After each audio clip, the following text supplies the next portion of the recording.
Welcome to the 7th webinar of the Environmental Peacebuilding and Transitional Justice webinar series. This project is currently discussing matters relating to conflict, environment, natural resources, peacebuilding, and transitional justice. The objective is to document views and opinions from the Africa region and develop guidelines on the incorporation of environmental and natural resources aspects in transitional justice processes. Thus, this will call for the diverse actors involved in post-conflict societies to adopt environmentally sensitive approaches in their initiatives. My name is Roland Bresson, and I am one of the project team members. Today, we are going to have a discussion from the East African perspective. In our last webinars, we got perspectives from the Western, Central, and Southern African regions, and today we look forward to another engaging discussion. Our panelists are Hame David Kolak, the Executive Director of the Foundation for Democracy and Accountable Governance, and Charles Karangwa, the country representative for Rwanda and the Regional Technical Coordinator for Forests, Landscapes, and Livelihoods for IUCN. Our moderator today is Munini Mutuku. Please note that the webinar is being recorded. Also, use the chat section for your questions and keep the audio muted to limit background noises. I would also like to recognize and appreciate the efforts of Mpex, led by Carl Brook and the team Shayla, Claire, Harriet, among others.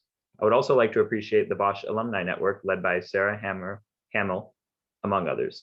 They have been very supportive from the start of the series. To keep abreast of upcoming webinars, please find the Mpex events link in the chat section. And at this juncture, I invite Carl, the president of Mpex, for some remarks. Thank you. Thank you, Roland, and welcome everyone. It's my pleasure to join you for the 7th webinar in this series. I wanted to note that this is a very important topic. We've looked at the issues of environmental peacebuilding and transitional justice in the past and found that historically there has been relatively little consideration of environment in transitional justice processes. And one of the things that's coming out from this webinar series is how much that is changing. And so we're very excited to be supporting Munini in this webinar series. Very grateful for her leadership, and thankful for the speakers who are able to share their perspectives today. Look forward to the discussion. Thank you, Carl, for those remarks, and thank you, Roland, for that introduction. We take this opportunity once again to invite our participants and our panelists to this discussion. Just to add that this is also part of a series of initiatives that are going on in reference to the Road to Geneva, which is a platform that is preparing for the 2nd International Conference on Environmental Peacebuilding that's going to take place in Geneva in February 2022, physically and virtually, COVID protocols allowing. So to start us off, we are going to invite our panelists for the discussion. And today we are going to start with our panelists from South Sudan, Hame David Kolak, who is the Executive Director of the Foundation for Democracy and Accountable Governance. Prior to FODAG, Hame worked as a Senior Program Manager with the US-based National Democratic Institute and has more than 12 years working on citizens' engagement programs, including elections, constitutional development, transitional justice, peace, and human rights, amongst others. Hame is also a member of the Transitional Justice Working Group, where he has played key roles in guiding discussions during the Transitional Justice Month forums in South Sudan, and has led capacity building programs to strengthen civil society around transitional justice and human rights in South Sudan. Hame, we look forward to hearing from you. You're welcome. The floor is yours. Thank you. Thank you very much. First of all, it's really a great honor to have the opportunity to contribute towards this very important debate. It's also an opportunity that South Sudan, as a country that is undergoing a transition from conflict to peace, will have the opportunity to be presented here, as well as share the experiences that this country has gone through. Definitely, when I got the invitation and look at the issues of environment, peace, and transitional justice, I just said, wow, this is really timely. My presentation, though, is going to be mostly based on my experiences as an activist and somebody that has been engaging in the peace processes as well as transitional justice. And you would find that most of my examples would mostly dwell around my experiences in South Sudan, really, more than it is in the other East African countries. First of all, I would like to start by saying that the nexus between environment, peace and transitional justice, particularly in South Sudan, could be traced back to the 21 years of the liberation struggle. We know that South Sudan underwent some kind of 21 years of liberation struggle that resulted into secession of South Sudan as a country. Now, while South Sudan was fighting then, the question of marginalization of the people of South Sudan was actually advanced as one of the core reasons to the conflict with the Sudan then. Now, the marginalization was mostly attributed to the usage of natural resources. That is to say, South Sudan was accused of exploiting the natural resources of South Sudan to the development of Northern Sudan then, and part of what was gotten from the resources was actually used to finance war against the people of South Sudan. So that became a core reason for justification of the conflict.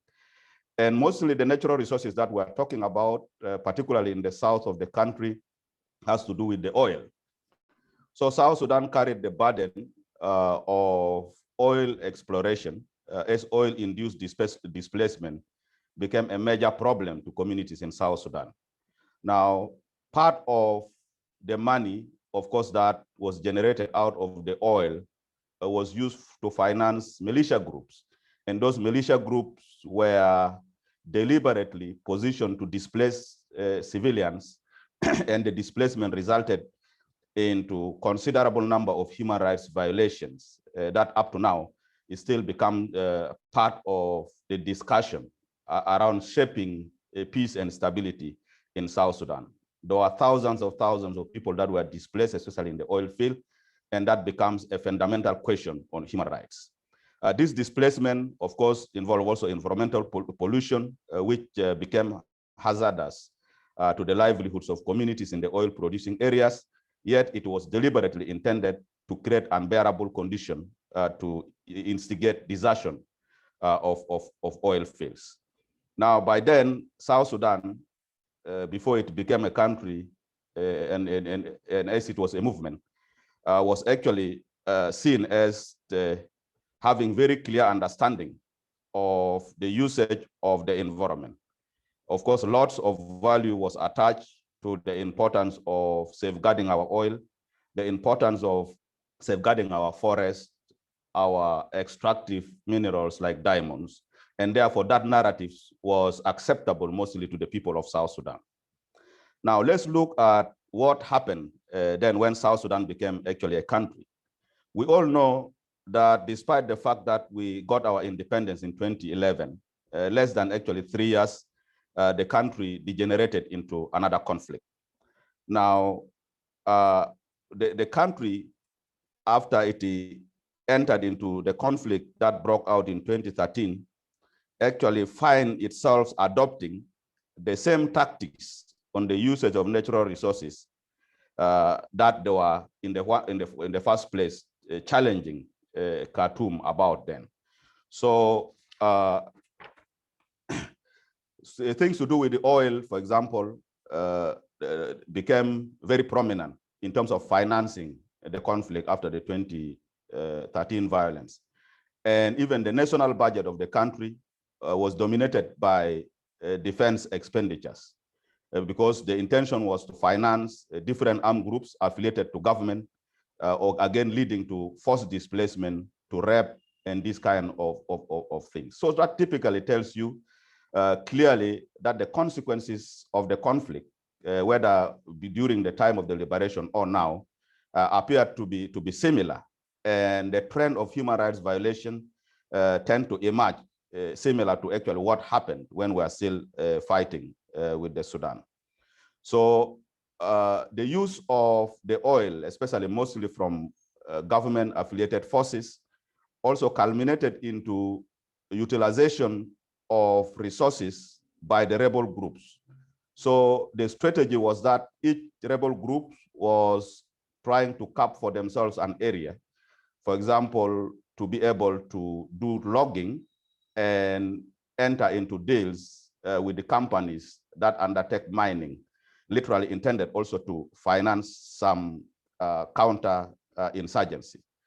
Now today, the practice of militarization of natural resources has become common as the military generals enter into negotiations and contracting foreign companies in the region to exploit the country's environment. And the fact that isolated incidences of illegal deals enrich certain individuals within the country, that by itself has escalated the violence. Despite the peace agreement, there are tendencies of individuals who are benefiting out of these deals actually refusing to respect the peace agreement.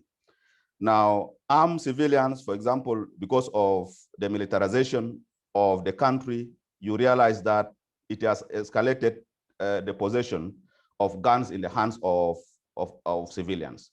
So the militarization of civilians itself became a core reason for continuous intercommunal violence that has sparked some kind of migration, and some of these migrations are basically intended to displace individuals in their areas so that they're able to take their land either for purposes of grazing or for purposes of settlement. This is a bit very unfortunate, because in the first place, the reason for the peace process was that it should be able to result into stability in the country. Unfortunately, throughout the years since 2013 and until now, we continue to see these predicaments actually happening, manifesting a very serious problem of the utilization of our environment and how it relates to peace, and particularly also to transitional justice. Now, based on the above, we can surely see that environmental damage is clearly a human rights issue, especially when it comes to the protection of life-saving resources for communities. Now, environmental contamination has become a threat to livelihoods. For example, South Sudan now, most parts in South Sudan has got unexploded bombs, there are landmines, and these ordinances have deprived communities actually from accessing their land and other forms of natural resources. Now, issues of oil-induced displacement, environmental pollution, health, disability caused by environmental pollution, and economic crimes due to deprivation of livelihood and land grabbing are typical examples of human rights violation that must be addressed if we are to have a very coherent and practically positive trend of environment, peace, and transitional justice. Now, we also realize that it is a human rights issue because it has caused a lot of trauma and psychosocial problems associated with the loss of livelihoods and worries associated with the exposure to hazardous substances. Now, increased risk of suicides and sometimes health deformities of children who are born of parents settling in polluted areas are typical examples of why the conversation around issues of transition should really incorporate how environment has damaged the livelihood of people and how environment has also escalated some violence. Now, the country developed or went to a peace agreement called the Revitalized Agreement on the conflict on the conflict in South Sudan, resolution of the conflict in South Sudan. Now, in that peace agreement, they provided for Chapter 5, which is supposed to address issues of transitional justice. However, the provision of that particular chapter did not necessarily appear there because there was some considerable understanding that, for example, the misuse of our environment or the human rights related environmental issues should actually find itself into transitional justice. For example, unfortunately, the development of the transitional justice process have quite often failed to build synergies between environmental crimes and other forms of crimes. So that particular chapter simply interprets violations of human rights that must be addressed by transitional justice as those that are related to human beings, but not necessarily those that are related actually to environment and how it impacts on those human beings. So that is one of the biggest problem of the design, first of all, of our transitional justice mechanisms that are yet even to be implemented. Now, most of the peace agreements, including ours, looks at environment or natural resource management either as a reform issue or a problem associated with the historical injustices, but not as human rights issue. That is why in this country, no government or no party takes into account the responsibilities of human rights violations that are attributed to their actions during the conflict. They simply say the utilization of the natural resources was intended to confront a conflict that was damaging the sovereignty of the country. And therefore, that mentality makes it very difficult actually to incorporate natural resource management as a core aspect of peace building in the country. Now, this thinking about the politicians also affected documentation of environmental hazards in conflict and post-conflict setting. So we don't have much evidence, for example, to show that these are the number of incidences that have happened as far as the conflict is concerned.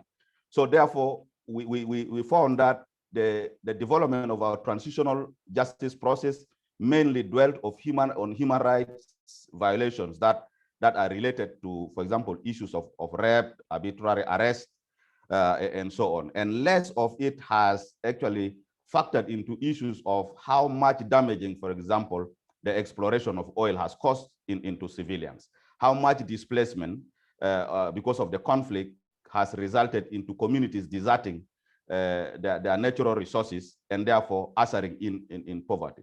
So these questions are very fundamental and they are not existing. So this discussion to me is timely in the sense that South Sudan as a country actually needed to benefit from this similar conversation because it looks like we don't seem to have very clear strategy of addressing the legacies of human rights violations that are actually associated with our environment. So this is absolutely very important, and especially when we are conversing about the issue of implementation of transitional justice and also the engagement of the African Union, especially in enhancing and operationalizing the idea of the transitional justice policy. Now, in terms of what I recommend, one is that first, I particularly want to have a recommendation on the AU TJ policy. I believe that the TJ policy must become practically available and focus must be put to ensure domestication of the policy itself. I know since the policy came out in 2009, at least two little efforts have been done to ensure that there is conversation around how the policy can be utilized by the member state and how the member states can contextualize the provision of those policies to accommodate some of these issues of environment, to accommodate some of the design of the transitional justice. Number two, there is a question of the complementarity. So the complementarity between the AU policy and other forms of transitional justice process must be made clear. Of course, countries may resist the policy. There is tendency that, for example, in a country like South Sudan, where everybody really wants to see kind of, I don't know whether it is correct or just misperception, that the AU policy is deliberately actually developed to undermine critical accountability on some of these crimes. So it is important that clarity also comes in. I also believe that we need to improve responses to conflict pollution and strengthen our domestic and policy making on protection of environment in armed conflict. So the AU policy should provide opportunity for the development of complementary context-specific transitional justice policies. So it is important that countries also try to work around developing a transitional justice policy that can be adopted and actually context-specific. We also believe that we need to undertake assessment of environmental problems. We need to increase visibility and enhance public awareness. This is vital in designing appropriate transitional justice responses, invest in documentation of environmentally related violations prior to design of transitional justice. Our transitional justice, for example, in the peace agreement was designed before some of those critical aspects are actually incorporated. So it makes it very difficult for the country to adopt what is actually necessary and what is necessary to address the legacies of past human rights violation. Now, while criminal accountability could form part of addressing environmental related crimes, we believe that transitional justice process must develop a broader response to reparations and compensation. I believe that the thousands and thousands of people that are displaced, for example, in the oil areas, and those that resulted into health-related deformities may also need to be compensated. And therefore, if we are talking about compensation within the current context of transitional justice, we must also look into accounts violations that are affiliated to either natural resources, environment, including issues of land grabbing. That is very fundamental and it must be addressed. Now, institutional reforms should include the development of environmentally friendly legal frameworks. South Sudan then had got huge respect for traditional mechanisms in protecting environment. Unfortunately, these traditional mechanisms ended up being dwindled by tendencies of government developing laws that literally usurp the powers of the traditionalists from controlling the environment. So because of that, the power went back to the government and therefore generated a constituency of individuals that go out there to destroy our environment in expenses of our livelihoods. And that is extremely very, very serious. The second last recommendation is that the designing of transitional justice process and policies should give more attention to broader consultation. I believe that if, for example, the AU policy or our own transitional justice chapter 5 in the peace agreement could have given much interest in terms of addressing what citizens really feel are some of the critical aspects that must be incorporated in transitional justice, then probably issues of land grabbing would have appeared there, issues of forced displacement of farmers, for example, would have appeared there, and issues of the environmental pollution that has damaged livelihoods of communities in the oil field would have appeared there. These issues are no longer appearing, and yet these are going to be very critical. The reality is that without providing those issues within the conversation around stability and transitional justice in South Sudan, they are likely to spark a new rebellion that will be quite damaging, actually, even not only in Sudan, but regionally. So we believe that also truth commissions and criminal accountability mechanism must consider inquiry into this kind of violations. It is very important that we try to look into these crimes. And we have noticed that even the issues of environmental mismanagement has spanned itself into the region as well. For example, in South Sudan, you see daily trucks crossing the border to Uganda and Kenya, carrying logs, carrying timber, and carrying even minerals. And these are privately owned arrangements that are not necessarily sanctioned by the government, but sanctioned by individual generals who are, say, residing in these borders. So the region itself, countries like in the East Africa and IGAD generally, should try not to be complicit in promoting some of these environmental problems that by itself results into escalation of conflict and derailing the peace and transitional justice processes that have been put in place. In conclusion, I believe that the protection of environment and natural resources are key elements of building a positive future, especially after the mass atrocities. But of course, several questions also remain unanswered, and I think we ought to look into some of these questions. For example, why do the laws of armed conflict fall short of preventing environmental harm? I've never heard of this as part of the military strategy to say you are going to fight, but ensure that as you fight, you must minimize environmental damage. This has not been part of the military strategy.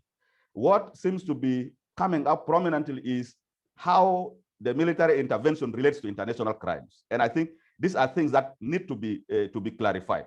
Now, should international criminal law, for example, be challenged in the context of transitional justice and environmental harm? Yes, we know that international crimes are very critical in trying to address issues of international law, but can we be able to incorporate some of these crimes that are also very critical and related to the environment as a broader aspect of addressing international crimes? Lastly, what really needs to be done for post-conflict countries to understand that protecting the environment helps to build a positive future?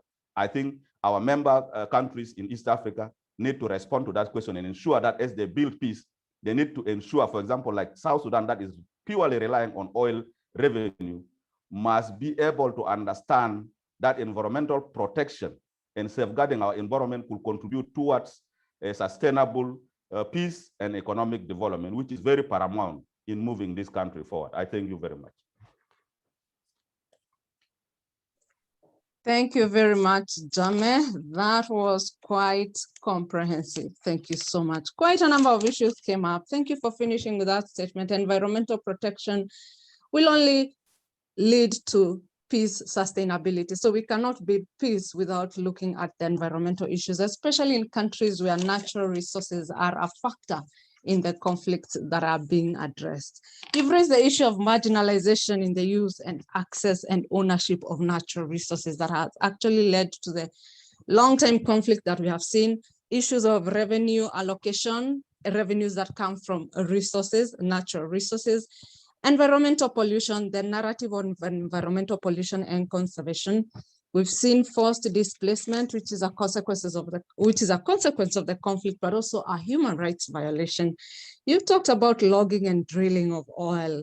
Those are means of exploitation of the natural resources that are available in Southern Sudan. Militarization of natural resources, another discussion. Illegal exploitations that benefits go to individuals. You've talked about the peace agreement and chapter 5 that talks about transitional justice and the question of natural resources within this framework. Human rights issues being addressed, but environmental rights issues being omitted. It's a reform issue. You've talked about a historical injustice issue, but not a human rights issue when it comes to the transitional justice framework. You've also given quite a number of recommendations, very comprehensive. And you've talked about the broader consultations that are needed, where we will bring in the farmers, the questions of communities that have been displaced. You've talked about environmental assessment as we craft transitional justice frameworks to provide for environmental issues, critical accountability, which the African Union and other institutions seem to be running away from. You mentioned it's missing within the transitional justice policy. You've talked about the broader response to reparations, not only looking at you talking about compensations to people who have been displaced because of access, use, and ownership of these resources that are in question. Thank you so much for that very comprehensive presentation. For those who have just joined us, that was Jame David Kolok, the Executive Director of Foundation for Democracy and Accountable Governance, calling in from South Sudan, Juba. He has just made a presentation. We want to appreciate that. And next we are going to invite Karagwa Charles, who's calling in from Kigali, Rwanda. Charles Karagwa is a regional lead for forests, landscapes, and livelihoods programs for Africa at the International Union for Conservation of Nature, IUCN, and he serves as the country director for Rwanda since 2016. Charles has led the IUCN work on land restoration in Africa, and he has also engaged governments and non-state actors in bringing Africa's commitment to land restoration up to speed since 2016. Charles has also led land restoration in Africa and works to engage the private sector and other non-state actors for an ambitious climate change race to zero and race to resilience. With over 18 years experience in interface between sustainable development, conservation, and sustainable finance in Africa and Southeast Asia, Charles has focused on climate change, sustainable agriculture, forest landscape restoration, and sustainable finance, amongst other areas. Prior to joining IUCN, he worked with the UNHCR, Oxfam Care International, and Wildlife Conservation Society. Charles, we would like to take this opportunity and welcome you so that you make your presentation. You're welcome. Thank you. That was quite an elaborate introduction. And I wanted to appreciate really the team for inviting me to this particular webinar. It makes me feel very privileged to speak about the nexus between rights, peace, justice, environment, and development, because over the last 4 decades, which is basically my lifetime up to now, I have lived in a transitional justice process because of my history as a Rwandan, and I saw how much natural resources, environment are very critical in terms of how you build transitional justice, and how much actually they are not to be undermined, their role in security, but also ensuring the rights of the most marginalized people, but also building hope for the future generation, because Africa generally it depends very much on environment and natural resources, and we cannot really miss to say that the future generation very much count on the responsibility or responsible management of the current resources. So my name is Charles. You already alluded to me. I don't need to go back to that, but I wanted just to speak a little bit about why actually I am very much interested in this, a personal story, which I will just talk about in 5 minutes, and then I can make my presentation. So when I was 7 years old, turning to 8, I was bitten by a wild dog. And that wild dog, because we were living in a rural area, the forest that was a few miles away from the house of my parents had been severely degraded over the years, until, of course, the habitat of the wild dog started being destroyed. So when I was going to school, I was beaten, and actually 2 times. The second time was even worse because I had to spend 3 months in the hospital. And one thing I remember is that was the saddest time, because I used to be the first in my class, and when I went back to school, I was the number 9 in the class. And I felt very bad, and I was like, okay, actually, what is going on here? I couldn't connect my personal peace, right, to go to school with the destruction of the forest up in the hill. And when I turned 10, of course, from when I was 5 to 10, we used to fetch water in a very nearby river stream, very close to our house. You go there, you just, get water from the source, very extremely clean water. You drink it or you use it, whatever you want. Extremely clean. I don't remember seeing something in that water. And when I was 10, I saw the color of that water terribly started changing. And I couldn't connect at all that the fact that, of course, the population had been increasing and the upstream had been transformed into agricultural land, forest cut. I could not connect those things. But of course, as a child, I started drinking brown water when I used to drink clean water. And we started wondering what's going on. We changed the river, the stream, we went to another one, then in the field, it changed again. So when I started learning geography, that's when I came to understand the link between why I was beaten by a wild dog and how I lost access to that clean water from the river. And that's motivated me when I decided to choose what I'm going to do, to start working on environmental issues. And not just linking it with nature and wildlife, but also how do we link human security from access to food, access to water, access to education, and natural environment we live in. So that speaks to my personal story about why these issues are really very important to us and to Africa and East Africa in particular. So my work recently has been evolving into mainly supporting different countries in restoration, landscape restoration in Africa. But of course, linking this to livelihoods of people is very much important than any other things, because as you restore land, you are restoring rights, you are restoring hope, you are restoring actually future generations also hope, because I have a youth movement in Africa which we work together, and I've been launching a campaign called "We Do Not Want to Inherit Degraded Lands." So all this is part of my passion and the work I do, and so as I said, it's really good to speak about this nexus between rights, environment, natural resources, peace, and sustainable development. And very timely, I was recently attending the Africa Heads of State Summit on green recovery for this continent. Of course, it was very much linking to COVID-19 and all the outbreaks that happened recently, but also speaks to all the issues around different countries and the environment and the rights. It plays a very big role in that.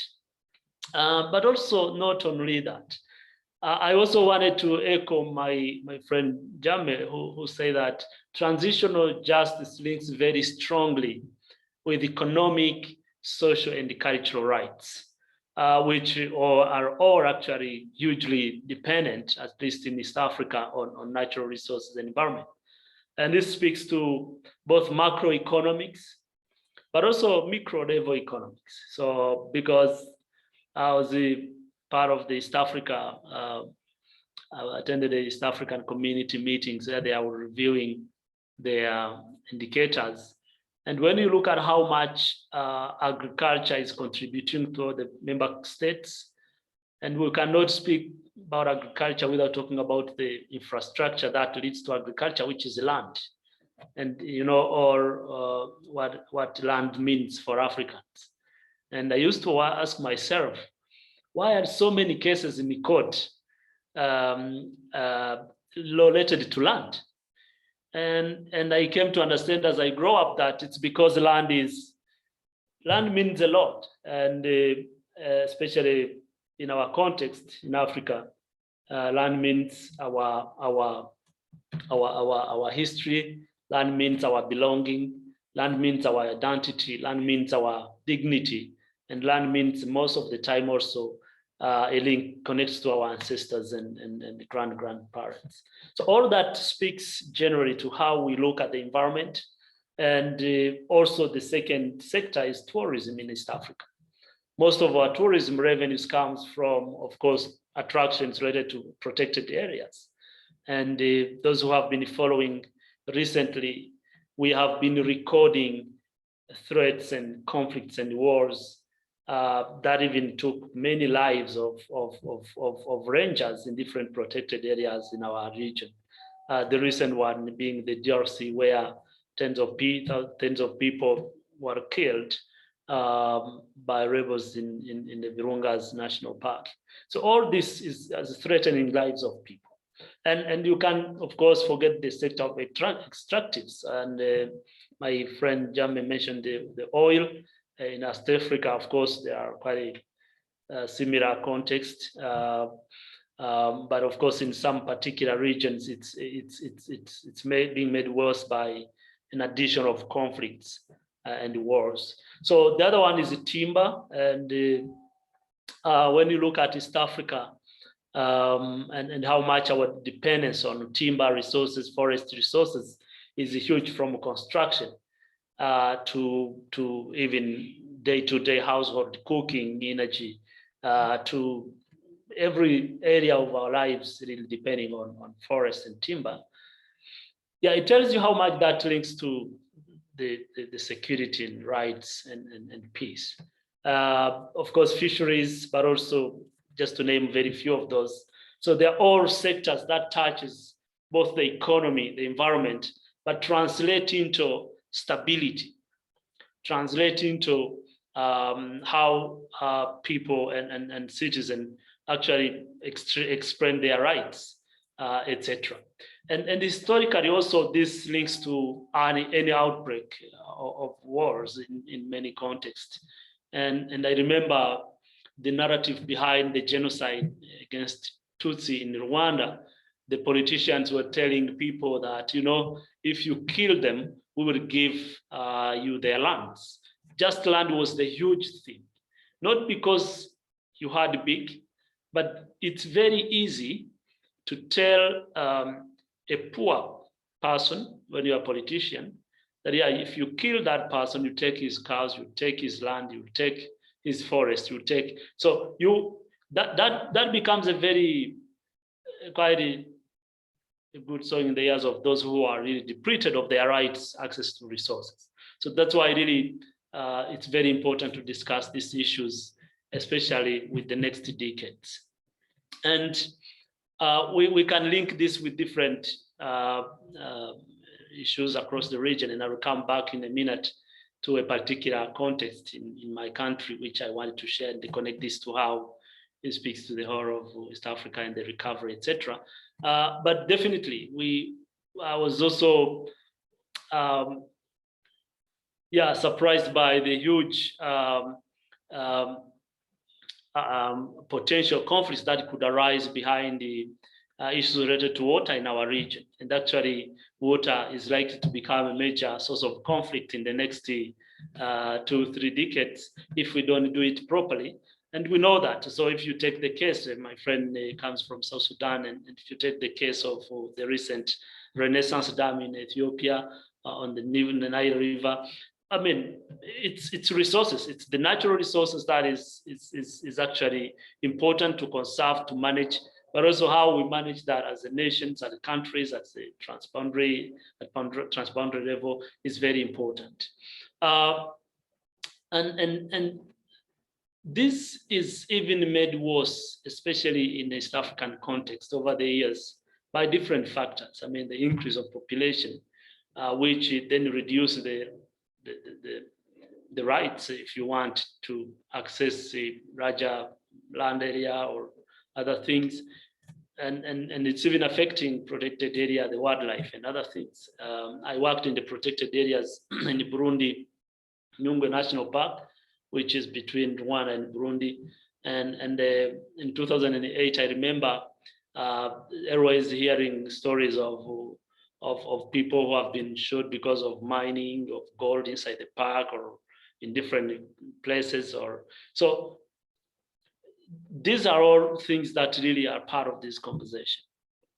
And I will come back to the story of Rwanda and how Rwanda actually, which is my country at least, have been managing this. And I was 13 years when the genocide started in 1994 in April.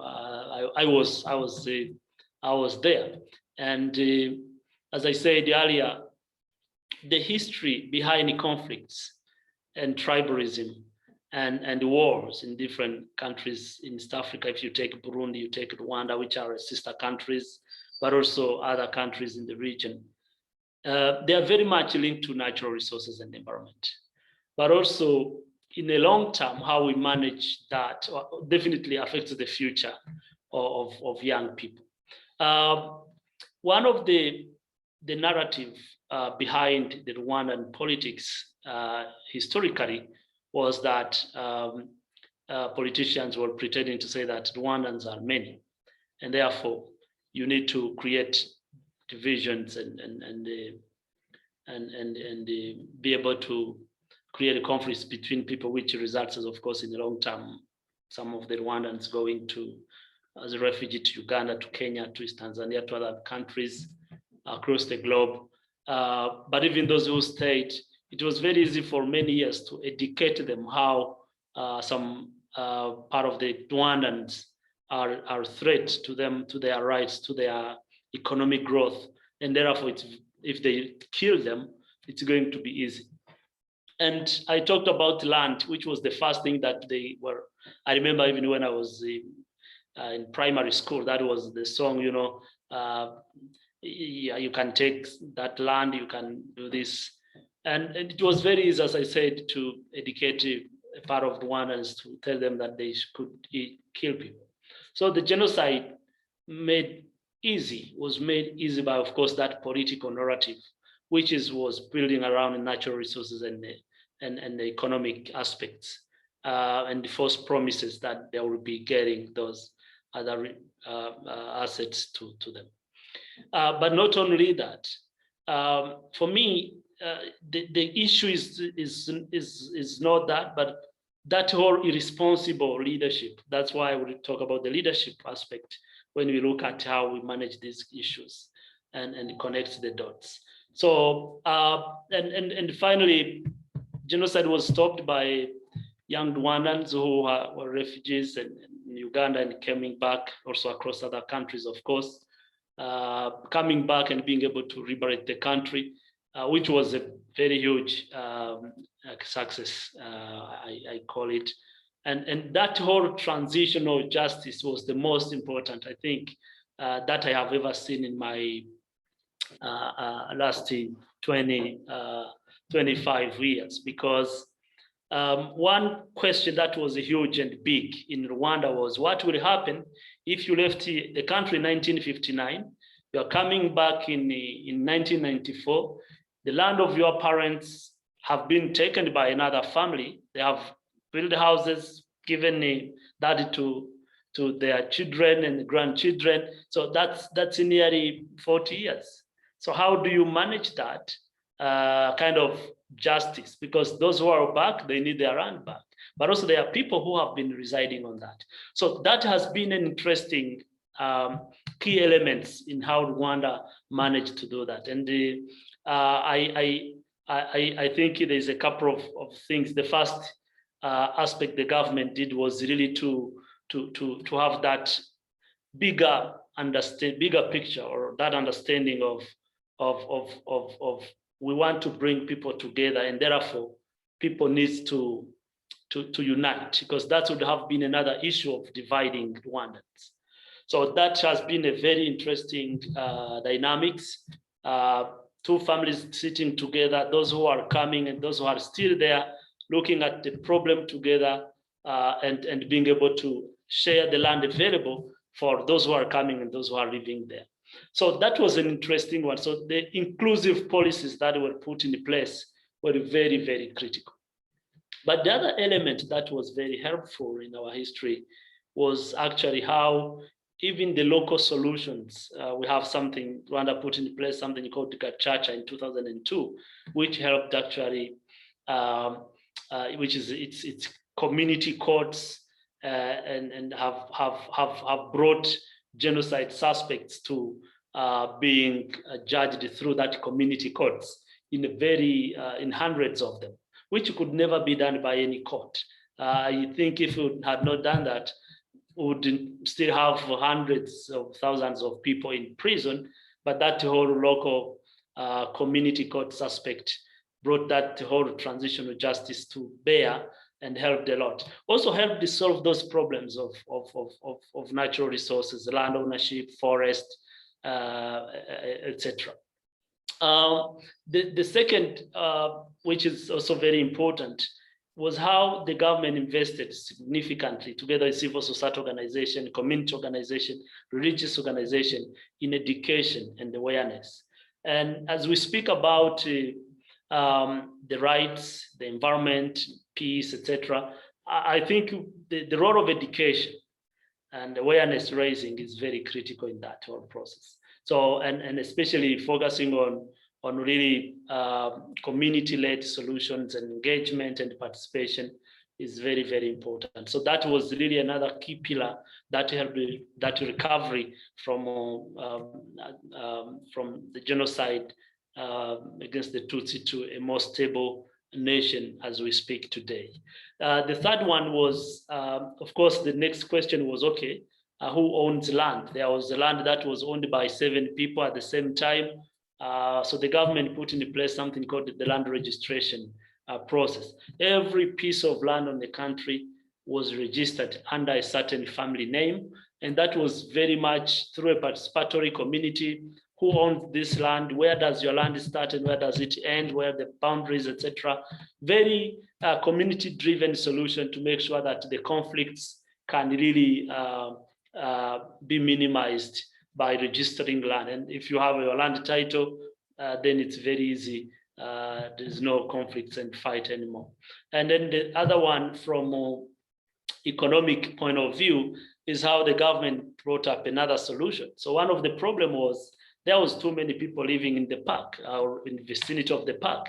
How do you make sure that the poaching, the human-wildlife conflicts and all those kind of things are minimized? So the government put in place something called the tourism revenue sharing, which was basically taking 5%. Now it's 10% of all revenue, tourism revenue from tourism, and put it back into communities for development projects and livelihoods of those poor people. That helped a lot because people were claiming, no, these are our parks. We have been living here, so we can't even live. But by actually getting alternative sources of livelihoods, that helped reducing the crime between the park and the communities, the human killing people killing animals, etc. The animal killing people and vice versa. All these were very helpful. So there is a whole aspect of that which helped a lot, in addition to a lot of education and unity and reconciliation process for Rwanda. And as I go to the end, I think if I look at the continent, and I will come back to the whole of East Africa, we need to be very careful on how we link the land and development infrastructure, because in the long term, the more we degrade the land, the more we lose the natural resources on land, especially soil and other things, the more the continent, even the region, goes into very low productivity on agriculture, but also affects other infrastructure that depends on that. So the investment in land restoration, which I've been doing and studying over the last 5-6 years, is very, very critical. And then finally, youth needs to be at the bottom, really in the planning, at the center of the planning and buildings of all the policies, because they are the future leaders. Without them, basically, we are building a future which is not strong. And these are the ones who are claiming their rights to really get these natural resources. And then finally, a couple of points probably that needs attention is we have been seeing, and this makes the situation worse, a very siloed approach across countries, not coming together between sectors, which makes this problem worse. One deals with the conflicts, another one deals with agriculture, then the infrastructure, so coming together as sectors, working together and bringing different players together helps a lot in dealing with these issues as we look at the transitional justice and as we speak about the security, peace, and rights of East Africa and Rwanda in particular. So I'll stop from there. Maybe there are questions, and thanks a lot for your attention.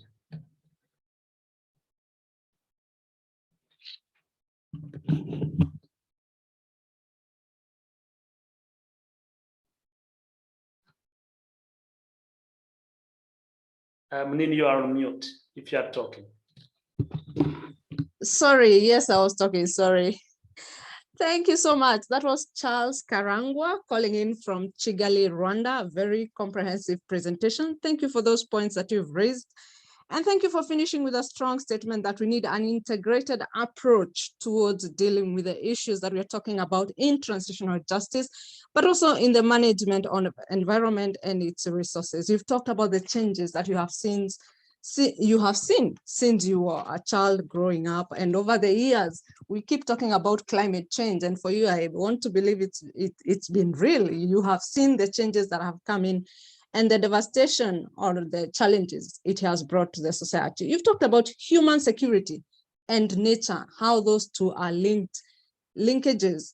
You have talked about initiatives with young people and the question of generational issues, the bringing in of the future into the current and the actions of the current and how they affect the future. Initiatives with young people. Transitional justice issues dealing with social, cultural rights, but they need to link to natural resources, very well highlighted. You've talked about various sectors, agriculture, tourism, fisheries, and how all these rely on the natural resources that we are talking about. Conflict motivated by factors, other factors, including land itself. You've talked about the genocide and how the land issue was pulled in to this conflict and the chaos and the propaganda, leadership and natural resources, the genocide and the narratives that went with it, surrounding issues to do with natural resources, especially land issues. We've talked about transboundary resources, potential conflicts related to water and other resources within the region, not only the East African region, but the larger African region. We talked about the increase of population and the strain that gives to natural resources and its management, the sharing and access of the same. Protected areas, we've talked about the parks, the relationship between the people and the wildlife, education and sensitization and creation of awareness and how critical it is to help in people participation and to help in community-driven solutions to issues related to natural resources, and especially how that has worked in land ownership and land management in Rwanda. You talked about degradation of land and how that affects infrastructures. Thank you so much. The issues are numerous. I cannot elaborate all of them. Charles, thank you so much for those points. We want to appreciate you. And we want to appreciate Jame once again for the points that he raised. We've seen interlinkages in the points that the two have spoken, both of them speaking about natural resources, access, use, and ownership, and how that has brought conflict in the countries.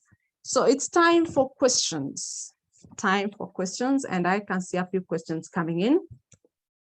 And the first question goes to Charles. There's a question about, is timber Africa's new blood diamond? Now that you've talked about logging, and also Jame talked about logging and the transport of the same within the regions, Kenya and Uganda. Is this becoming the new blood diamond within the region? Another question to Charles, you talked about the Gashasha codes and the land and natural resources, historical ownership and forests.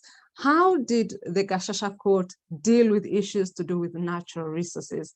And especially you mentioned forests. That is a question for you. We have also a question for South Sudan, that is for Jame. And the question is, you talked about transitional justice processes going on, but they are not linked. They do not look at natural resources or environmental issues. The question is, how would you like that to be addressed within transitional justice processes? Which gaps do you see and how would you recommend or like to see that filled in?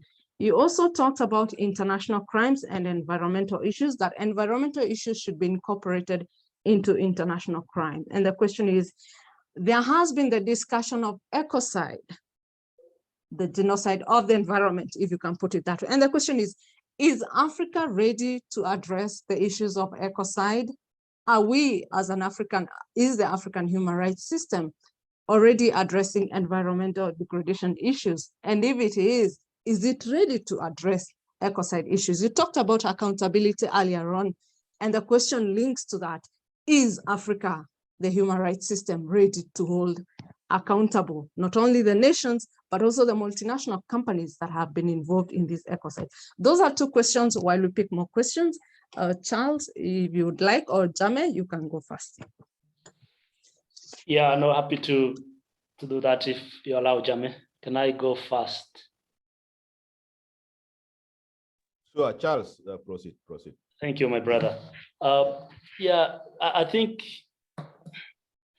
one of the participants raised a very good question. Is timber the next blood gold in Africa? I just wanted to provide probably a little bit of the context that I have. If you look at what is happening in Amazon, those who have been following with the Amazon being destroyed, and the whole world is standing up because it's the lungs of the world, etc. I want to reveal that it's something not new, but the second worldwide biggest carbon sink is in the Congo Basin after the Amazon. You are talking, Jame, sorry. Oh, I should now respond, right? No, I thought you were raising a similar point. So yeah, that's very critical as we talk about the timber and how it's going to be the next battlefield, if you want, for the region. So the deforestation rate on the continent in Africa is huge. So we talk about Africa loses between 3 to 5 million hectares of forest every year, every single year, 3 to 5 million of forest. And that's not the same effort we are putting in the restoration of those resources. So the more we lose, we degrade, the more even those protected forests are going to be touched, and definitely, especially timber in Central African Congo Basin forest is going to be another huge challenge if we don't address it. Beyond the gold and the other minerals, timber is going to be another battlefield. I can happily or sadly say that it is. However, I think Africa as a continent, I like the leadership, the current African Union strategies. They have committed to bring under restoration 100 million hectares by 2030, which will basically help protecting already existing forests. So 100 million is a commitment from 32 countries across the continent. And they are all said, look, we are going to embrace a huge land restoration. My country committed 2 million. If you look at the countries like Ethiopia, committed 15 million, Kenya committed nearly 5 million, South Sudan committed, I think, 4 point something. Actually, it's even more than that. I need to check the number. So all these, Uganda as well, and other, so they all committed. We want to restore the forest. And the whole issue is to try actually to prevent that chaos of where timber can now create another battlefield on the continent. So it's a very important point which needs to be discussed. And the other question was my view on how Gacaca contributed in natural resource management. So one thing that Gacaca was established for was actually to judge genociders, people who the suspects of genocide. However, when the whole context was that it is everything around that suspect, the damage and loss was part of the process, because that's how you heal a nation. You don't just talk about you killed the people, but also you killed the people, you destroyed the land, you killed the cows, you did this. So that whole loss and damage aspect was around that.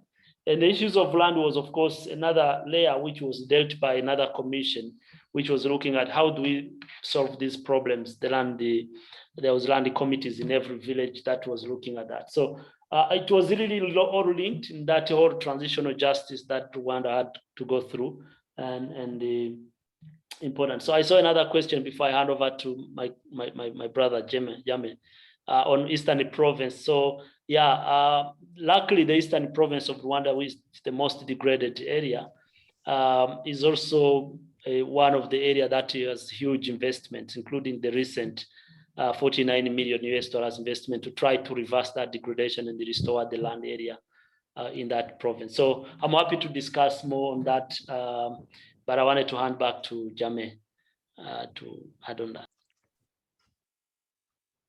Yeah, thank you very much, Charles, and thanks for the questions. In terms of incorporating natural resource related crimes into the transitional justice processes. Recently for the case of South Sudan, when we developed the particular chapter on transitional justice, and in that particular chapter, it says the South Sudan, for example, established a hybrid court, which should handle cases of international crimes. Of course, the international crimes definitions were given: war crimes, crimes against humanity, and genocide. But also it incorporated a particular clause that looked into issues of conflict-related sexual violence.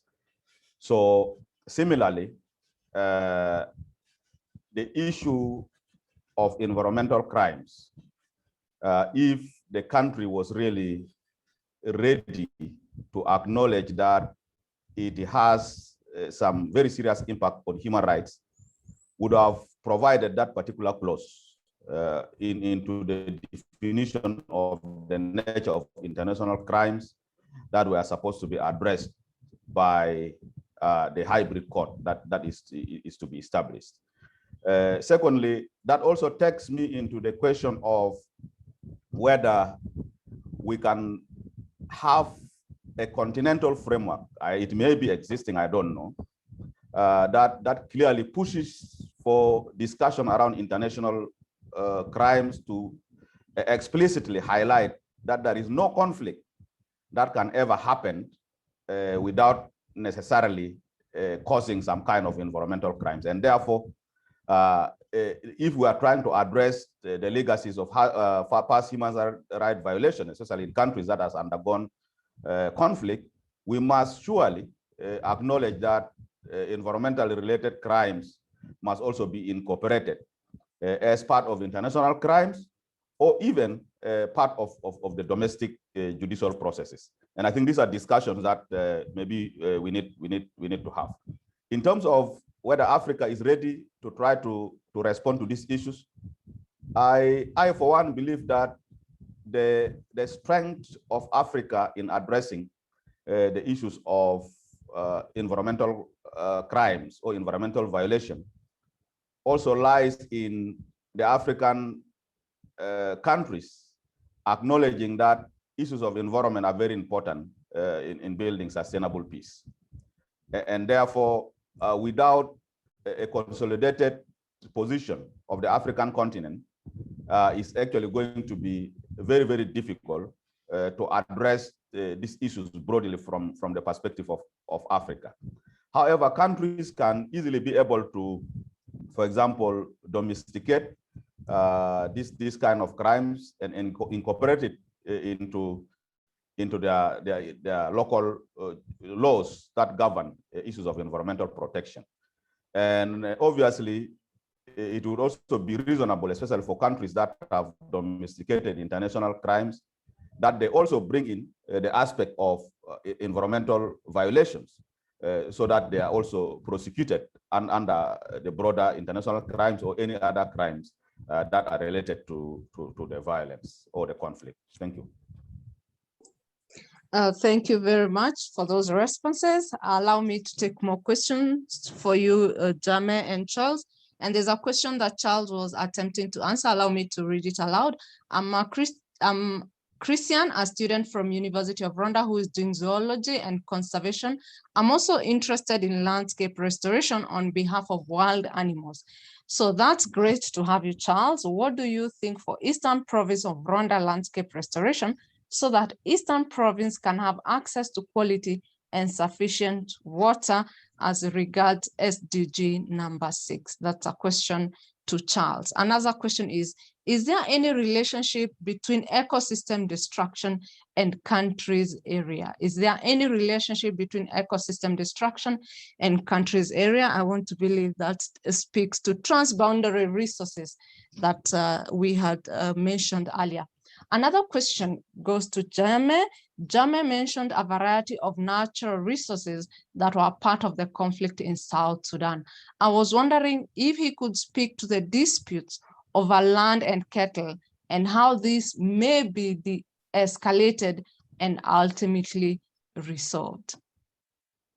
I was wondering if he could speak to the disputes over land and cattle and how this may be de-escalated and ultimately resolved. Another question goes to Charles. The inhabitants of the forests, you talked about forests and the protected areas, that is the wildlife. How have they been considered as victims in the search for justice in forestry crimes and abuses or in the justice related to natural resources in reference to forests or any other natural resource. The inhabitants of the forest, that is the wildlife. Have they been considered when these transitional justice or other justice mechanisms are actually looking at the crimes? Those 4 questions for now. Jame, you can go first.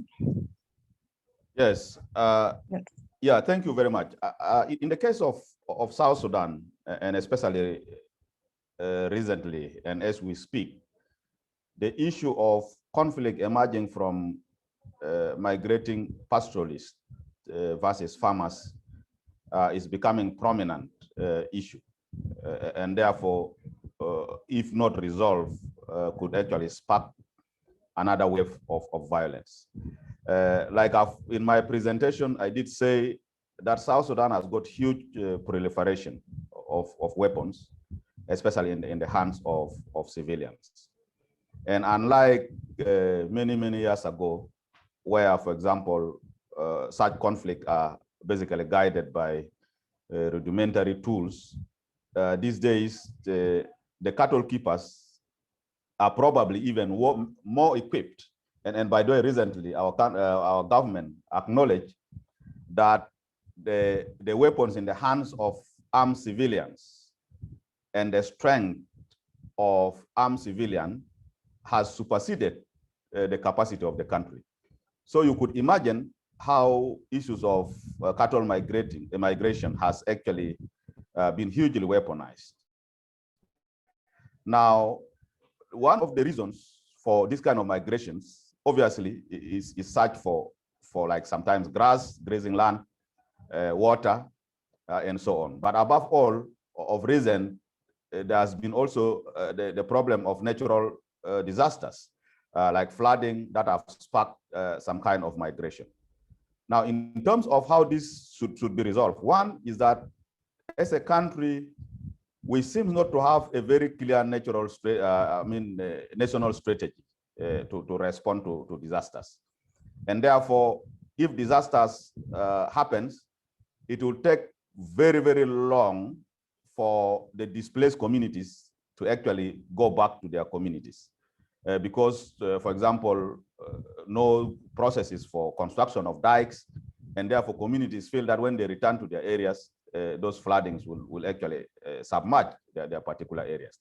And therefore, because of that, the cattle keepers that have migrated, especially to areas that are predominantly farmers, they end up persistently staying in those communities. And the nature of the entry in those communities is a military intervention more than just a displacement of cattle keepers moving to settle in an area because they are running away from natural disasters or in search of pasture.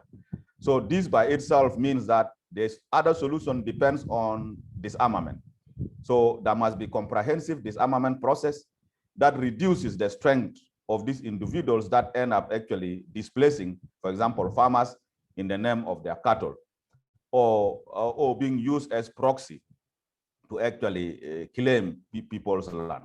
That is one other strategy that must be seen very clear. Number two, our laws are not clear in terms of creating specific, a country needs to have very clear laws which demarcate specific areas, and those must be acceptable to the communities, so that when they come to those areas, they can specifically settle in those areas without necessarily entering into residential areas or to people's farms. So these are some of the strategies that can be met in order to calm this situation. Otherwise, this situation really is a very serious one that, if not addressed, can be problematic. Thank you.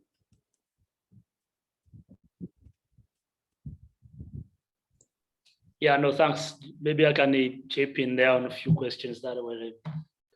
So the first one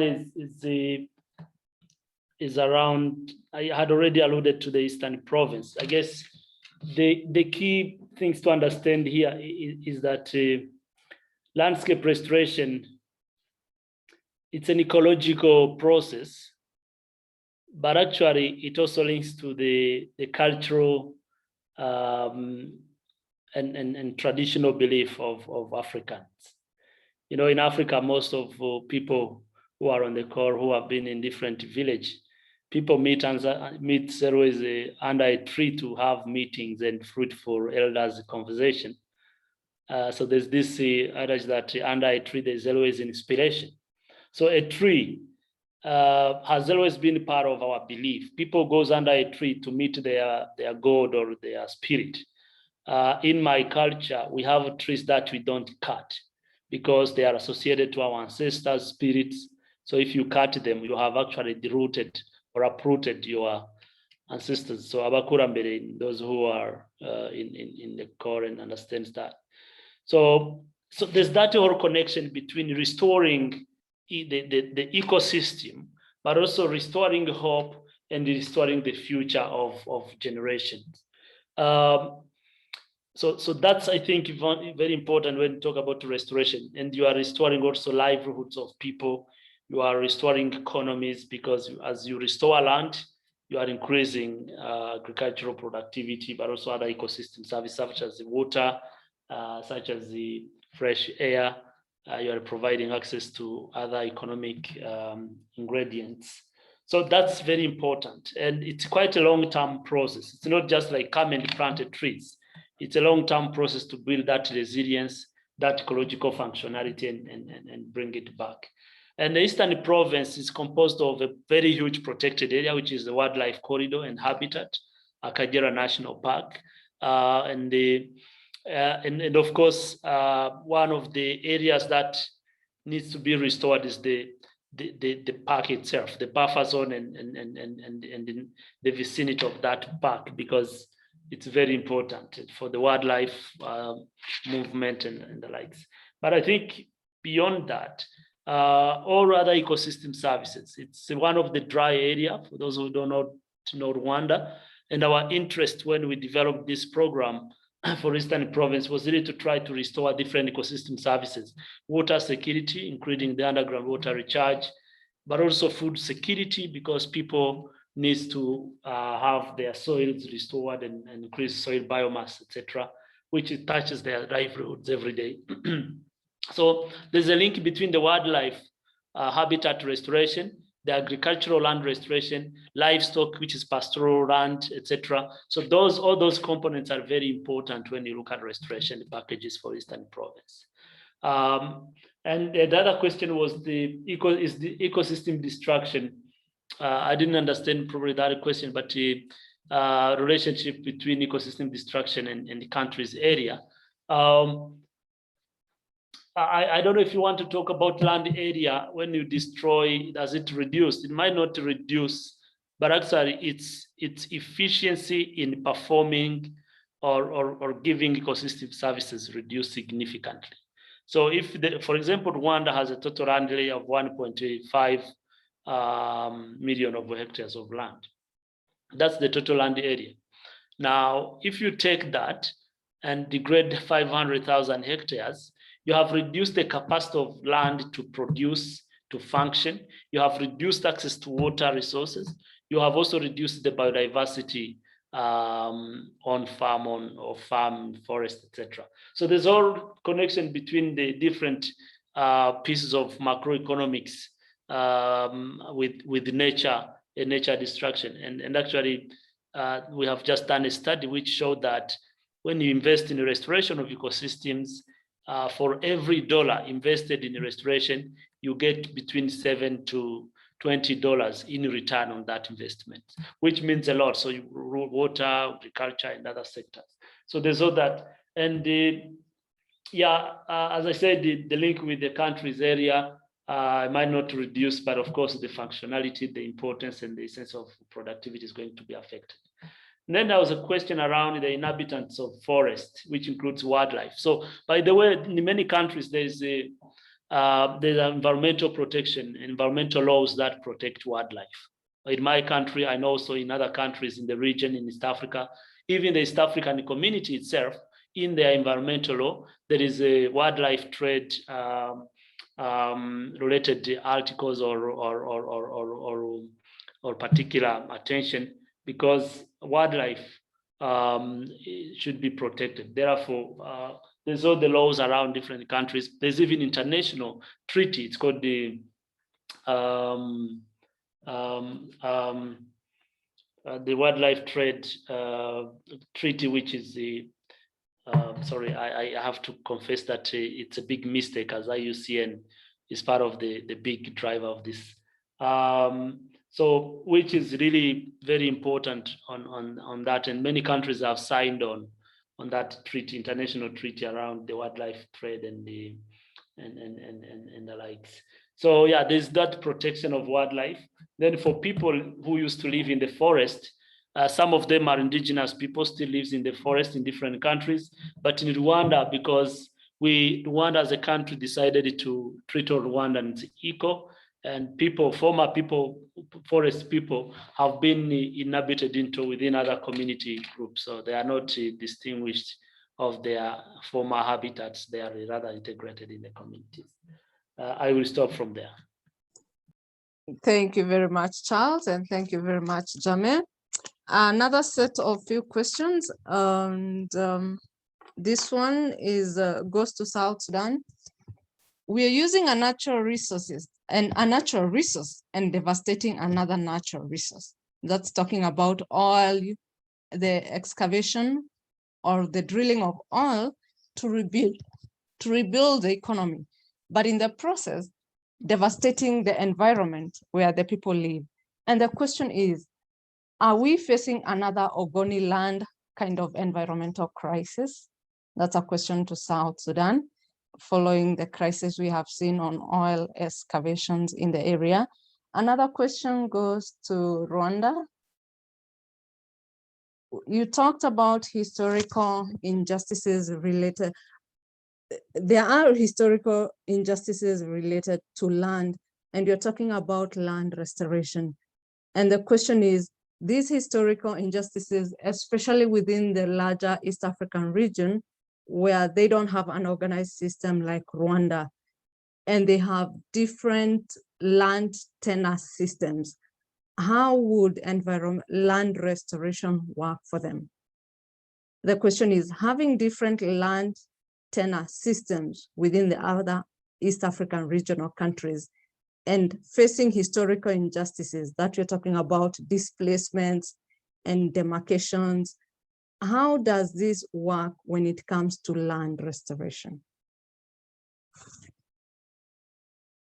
And maybe Charles or Jamie? Oh, no, I think that's actually a very good question. One of the challenge when you are talking about land restoration, one of the big barrier of the land restoration is the lack of land tenure system. When land doesn't belong to anyone, it belongs to everyone. So the whole issues around risks of degrading that land, it becomes a common resources. It becomes no one's resources, therefore no one is responsible. So that's definitely one of the big challenge in different countries in the region where there's no land system or land tenure system, which is clear and organized.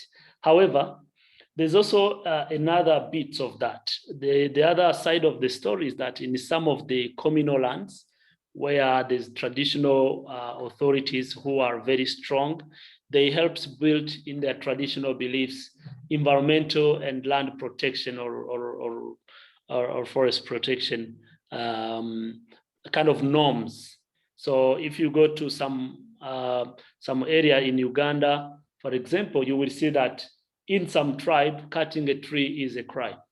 So before you cut a tree, you have to ask for permission from the chief, because they believe that the trees are part of their lives. I'm sure it's the same in some other countries.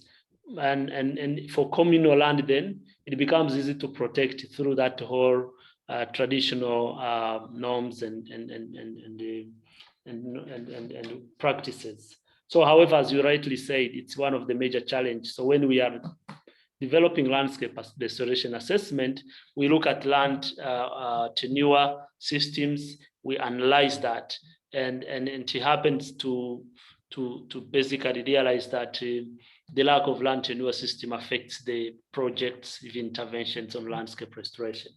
And where there's this very clear land tenure, it becomes easy because you know who is doing what on land and for what. So, but again, these are barriers and challenges in which are part of our countries.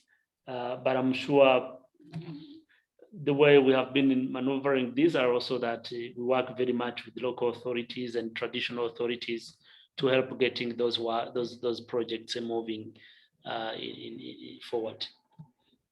Jame? Yeah, thank you, Charles.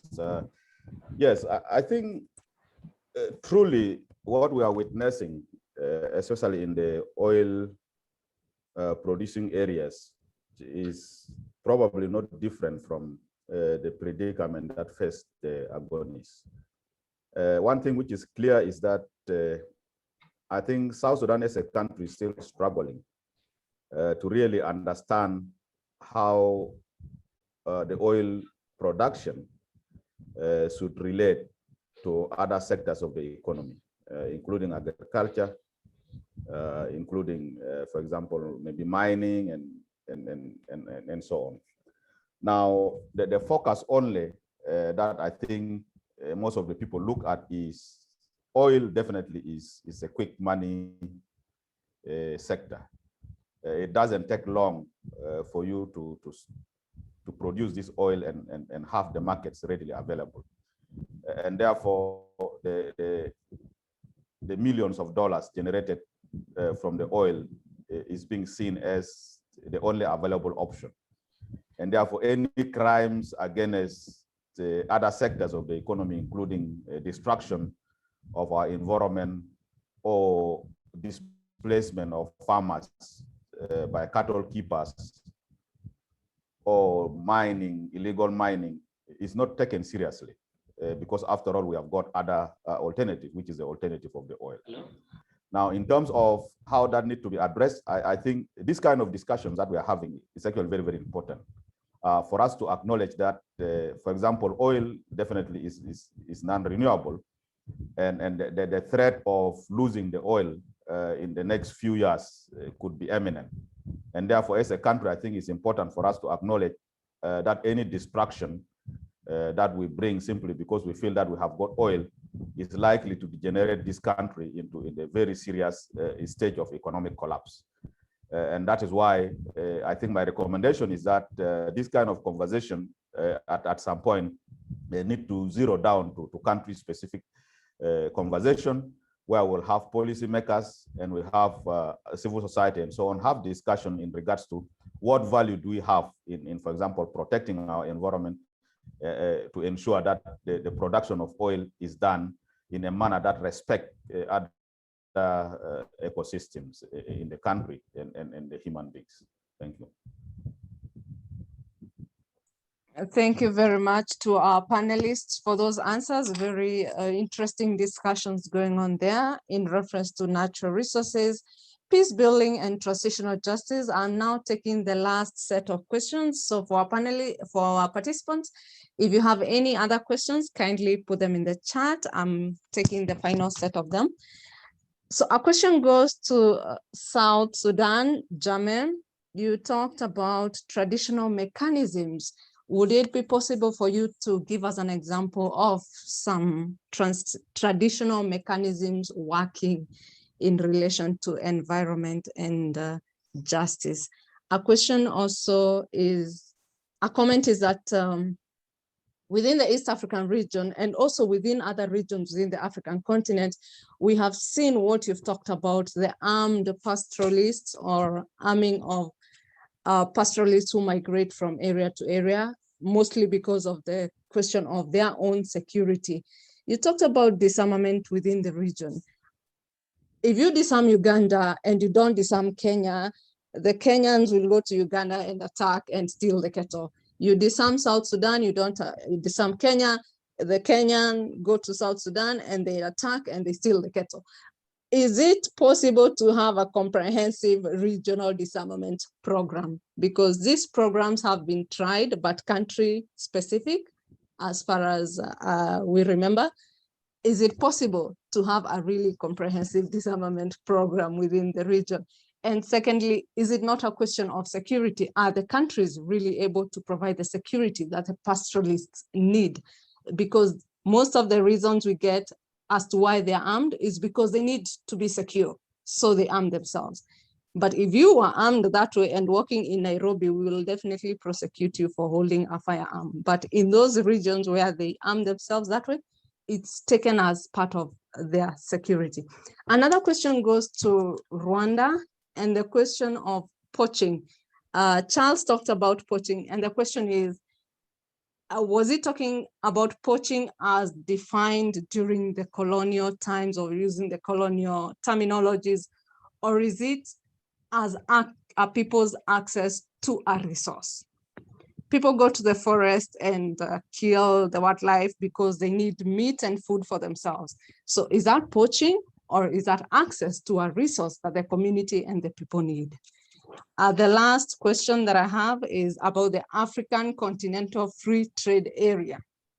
A lot of trade within the African region has to do with natural resources. You've talked about oil, you've talked about timber, and other natural resources that are commodities for trade. We are currently having the African Continental Free Trade Area, and natural resources are going to be probably a key component to this trade. How do you foresee the future to be in reference to the issues we are discussing of environment, peace building, and transitional justice? Thank you. Okay. Very, very interesting questions here. First of all, in terms of the traditional mechanisms, for the case of many of the East African countries, including even South Sudan, the occupation of customary systems in environmental protection has been very, very strong, especially in the past years. That means that the traditional understanding and mechanisms for protection of the environment still exists. For example, even up to now, we have specific, for example, forest reserve that are like what Charles has said, associated with the some communities, and basically you cannot cut any tree there unless otherwise sanctioned by the landlords or the community themselves. Now, the fact that, for example, you could say land belongs to the people, and therefore the customary land tenure system dominates, gives an opportunity for consultation. I think we have seen that you can never, for example, go to a community and simply start doing your development if you have not consulted with the community. And one thing which is clear in South Sudan is that, yes, we have landlords, but the powers of the landlord is not absolute.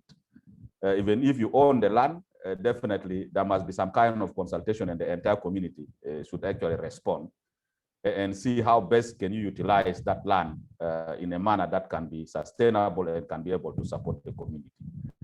So this conversation have been really very, very strong, but then the government, because of the tendency to control some of these resources, found itself producing laws that, for example, say, yes, land belongs to the community, but obviously they regulate the land. Once land process of transferring process to another person happens, automatically that means the community seizes the power to own that land, and therefore government takes. The other thing is that government also penetrate communities to say we need this land for public use or for government regulated development. But once the community gives that land, you find that the same land is now divided to individuals for private use. So these are some of the problems that we are saying that our laws now need to be reformed in order to strengthen really the customary land system so that they are able to protect our environment. Yeah, absolutely, you are right to say that. I think in the region we probably need a very comprehensive disarmament program. But of recent, you would notice that South Sudan actually has become a supplier of the East African region when it comes to issues of guns. Most of the guns in South Sudan find itself to parts of Kenya, to Turkana area. It finds itself to Uganda, the Karamoja areas, and so on. Quite often, there are a number of guns that have been, people arrested carrying guns and crossing the borders. So yes, while we need a comprehensive disarmament, I think we probably also need to ensure that the engine that supplies these guns is actually dealt with. And South Sudan, I think, need to be a focus even of the region to make sure that the disarmament is done. And also the region need to seal avenues through which these guns come here.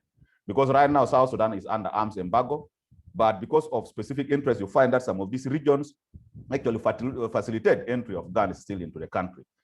And those are the loopholes that need to be sealed if we are to really address the issue of guns. Lastly, obviously, it is the question of security is very, very important. And that is why even in South Sudan, these challenges still keep coming. We have a vulnerable state, virtually a failed state that is not even able to control the armed civilians. And therefore, the questions that those pastoralists or the armed civilians keep asking is that you take my gun, but what do you offer as a replacement for this gun? And that is a question of security, and it's also a question of livelihood, because the gun itself is used for getting something to eat.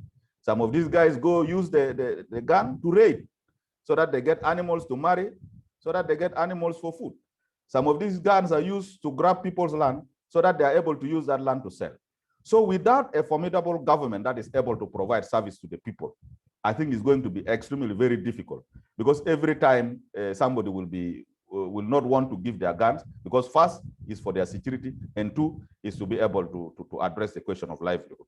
I will leave the question of the African Continental Free Trade Area to my friend Charles to answer. Thank you.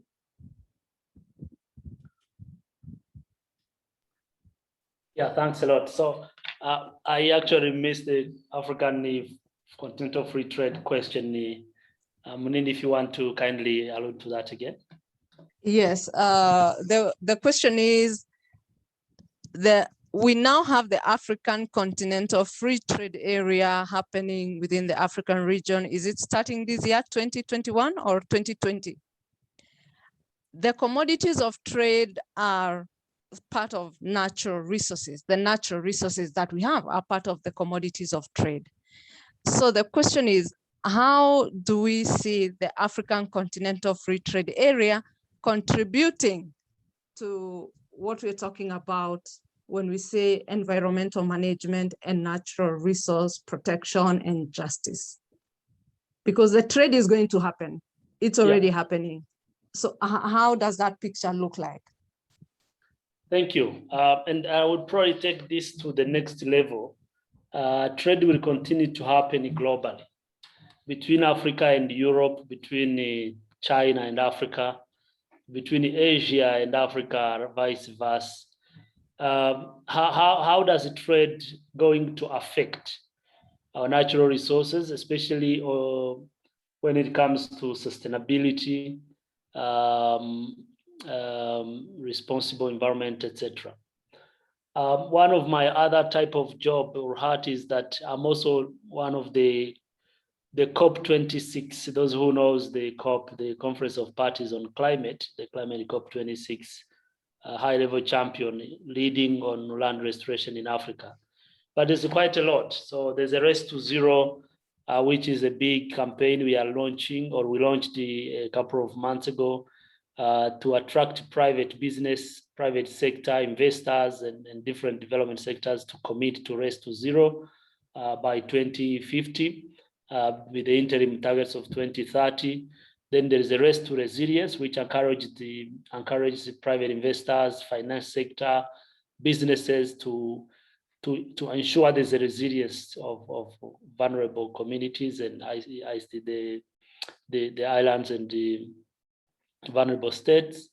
So there is a lot happening globally, to be honest, in terms of, especially since the Paris Agreement was launched and signed, and now it's under the implementation for the next 10 years. There's a lot happening globally.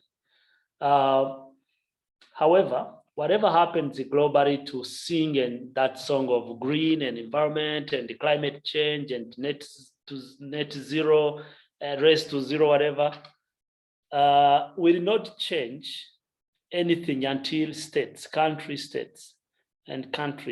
takes driving a positive trends to this, because Rwanda as a country needs to know what they want from the global trade, from the Africa free trade.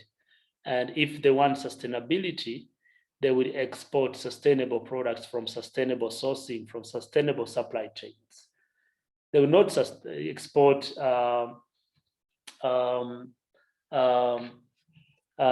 degraded products, etc. If countries like Kenya and others, so there's all that whole ownership at national level, but even not at national level, even at investment level, at cooperative level, at community level, what does a community want, etc. That's the first side of the coin. But the second side of the coin, now that you talked about the Africa Continental Free Trade Area, I don't know how much you look at these policies. There's a whole set of environmental stewardship in the Africa Continental Free Trade. What products are allowed to cross the continents and countries, etc.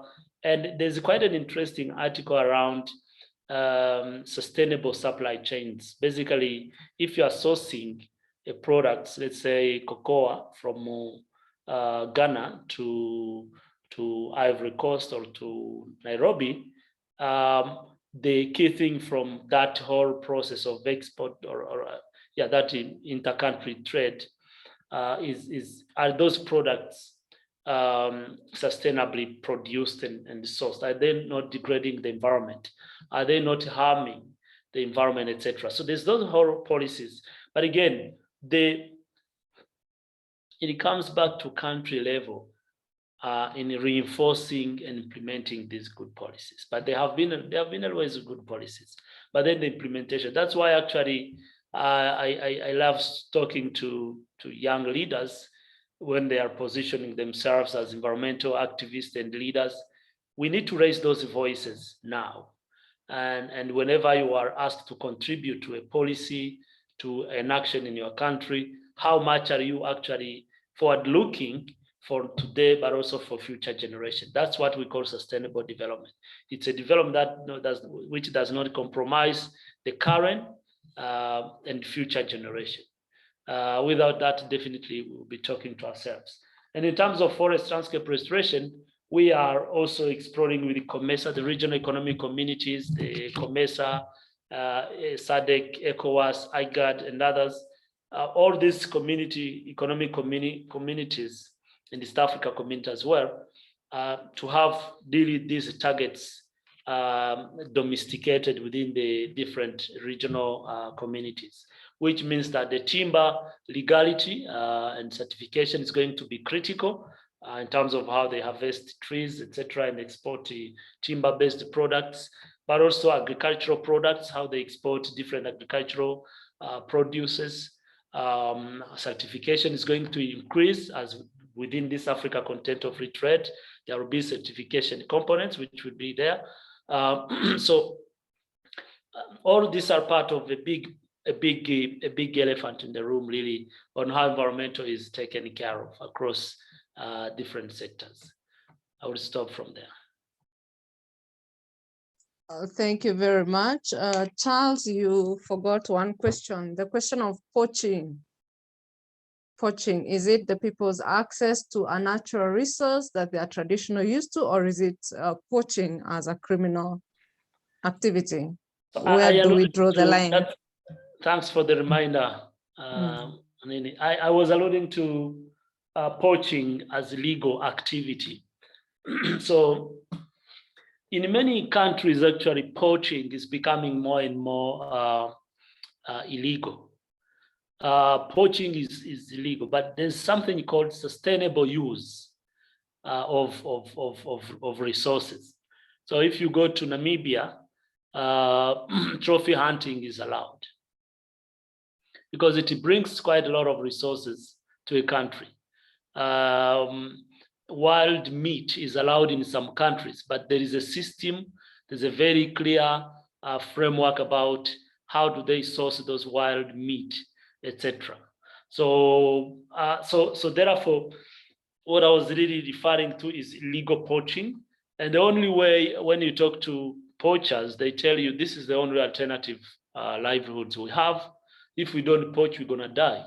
So if you want to change their lives, you create another livelihoods alternative for them and then start educating them. And that livelihood alternative needs to be, in terms of cost benefit analysis, higher than what they were getting in the park. And this is what Rwanda did. The poachers used to live in a very grass huts and things. The government supported through revenue sharing, building them good houses, giving them health insurance, supporting them to start doing agriculture, doing animal rearing, goats and porks and the cows, going to school, educating their children, etc. As part of the bigger community efforts to fight against poverty, and that worked. So I think that's illegal poaching I was referring to. And I think if you are referring to sustainable use, which is a different terminology from poaching. So I wanted to make sure that we can distinguish those two things. And sustainable use has its own policy in different countries. It applies to wildlife, to forest products, etc. Whereas poaching in many countries, actually, that word is looked at. There's a laws punishing illegal poaching. Over. Thank you very much, Charles, for that response. Allow me to thank our panelists. Our time is dwindling, and Charles, you have Christian, who's very interested in joining your campaign as a youth in Rwanda to help you continue the campaign of environmental protection, sustainability, and conservation. That is Christian. Final comments from our panelists as we close down. Final comments, Charles and Jamin. I'll start with Jamin. What is your final comment on environmental protection and justice? Yeah, thank you very much. First of all, really appreciate this kind of conversation. I've also learned a lot, especially from this discussion, which can be useful in shaping the discussion of the peace process, especially in South Sudan. One thing that we have learned is that I think these issues most probably can be best addressed when a country has gained its stability. And therefore, the fact that South Sudan, for example, is moving towards stability, that is, if they are able to implement the peace agreement, means that the issues of environmental management and natural resources becomes very critical in shaping discussion around sustainable peace in this country.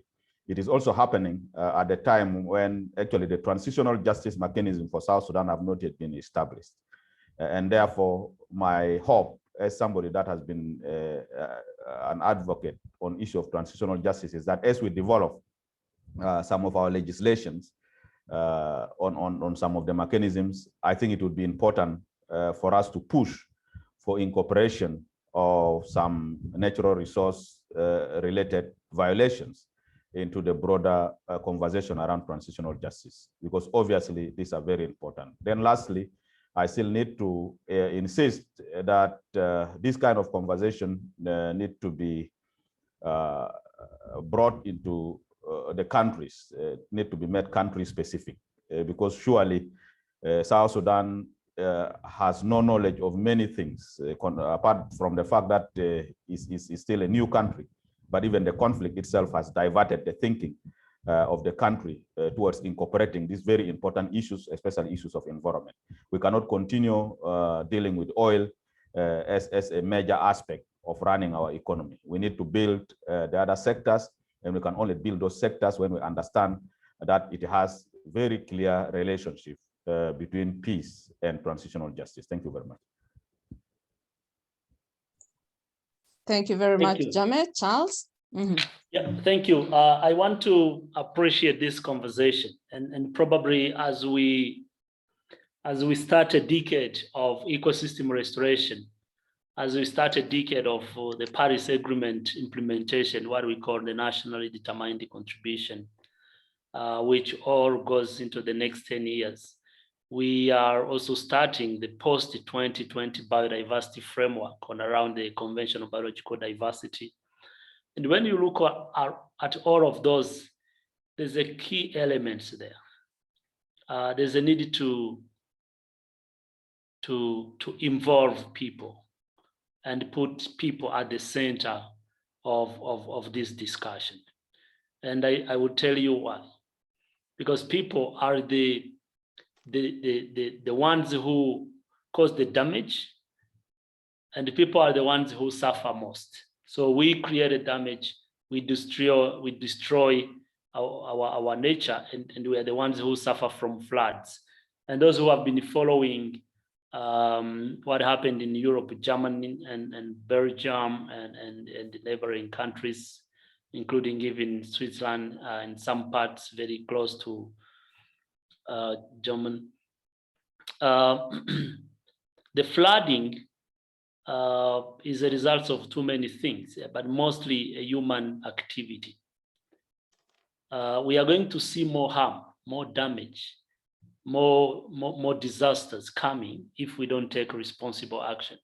And we cannot talk about the rights of people, security, without really thinking about climate change, and therefore taking different routes of actions. And I wanted to say that this discussion should be fed into the bigger climate change thinking and environmental, of course, degradation aspect, which all contributes to the whole climate aspect. The second is, I personally believe that there is no small action when you look at the environment. So talking about these things doesn't bring any change, but taking the right action at your own household level, at your own community level, within your own university or school, at your working place is very, very critical. And I wanted to use this opportunity to really say that let's all of us, as we fight for our rights, as we look at justice, let's all remember that environmental justice is very, very important and is composed part of our future generational dependency. Thank you very much, colleagues, for inviting me, and hopefully looking forward to meet in Geneva. Thank you very much, Charles and Jame, for those comments. To our panelists and to our participants, the linkages are very clear: environment, peace building, transitional justice, sustainability, and people participation and people engagement. You cannot delink all of them. Remember, we are on the road to Geneva, and we started our journey from Southern Africa. We visited Central Africa, we came to Western Africa, and today we were in Eastern Africa, and we were visiting with James David Kolok, who is calling in from Juba, South Sudan, and Charles Karangwa, who is calling in from Kigali in Rwanda. And we are going to Northern Africa. So we're inviting you to join us in this journey, as next month in August, we will be in Northern Africa, also hearing what do they have to say when it comes to environment, peace building, and transitional justice, as we continue to prepare for the second Environmental Peace Building International Conference that will be taking place to Geneva, where we will be meeting James and Charles, as they said. We want to thank our participants very much for the questions and for being with us, for your time and for your dedication. And more so, we want to thank our panelists. Thank you for making this discussion very interesting and for enriching us and enlightening us today. We have learned a lot.